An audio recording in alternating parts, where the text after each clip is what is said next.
पराग को पुंकेसर से वर्तिकाग्र में स्थानांतरित करने की आवश्यकता होती है। बिल्कुल सही बात है दोस्तों। पुंकेसर किसको बोलते हैं? पौधे के मेल पार्ट को, नर भाग को। और वर्तिकाग्र किसको बोलते हैं? आइए मैं आपको बताता हूं। देखिए दोस्तों, फ्लावर में ये बीच में से कुछ पार्ट आपको देखने को मिलेगा। ये तो पौधे का क्या है? फीमेल पार्ट है, मादा भाग है, जिसे आप लोग बोलते हैं स्त्री केसर। इंग्लिश में कौन बताएगा क्या बोलते हैं? सर इंग्लिश में बोलते हैं कार्पेल, और एक नाम और है क्या? पिस्टिल के नाम से भी जानते हैं। और जो ये वाला पार्ट है वो क्या है? मेल पार्ट है, नर भाग है।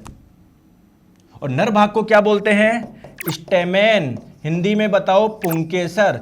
तो दोस्तों जैसे ह्यूमंस कैसे रिप्रोडक्शन करता है? मेल से सीमेन, वीर्य फीमेल बॉडी में जाता है, यानी मेल पार्ट से कुछ जा रहा है फीमेल पार्ट में।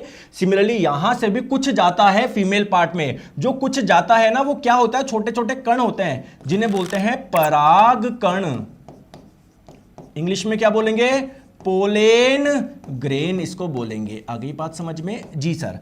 अब मेरे दोस्तों ध्यान से समझो, पुंकेसर से स्त्री केसर में पराग कणों का जाना, इस प्रक्रिया को बोलते हैं पॉलिनेशन यानी परागण।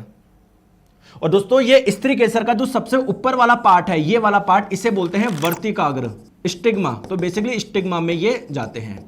अब दोस्तों अगर किसी फ्लावर के मेल पार्ट से, नर भाग से, उसी फ्लावर के फीमेल पार्ट में जा रहे हैं, तो ऐसे पॉलिनेशन को बोलते हैं सेल्फ पॉलिनेशन यानी स्वयं परागण। अगर किसी एक फ्लावर के मेल पार्ट से, नर भाग से, किसी दूसरे फ्लावर के फीमेल पार्ट में अगर जाता है तो उसको बोलते हैं क्रॉस पॉलिनेशन।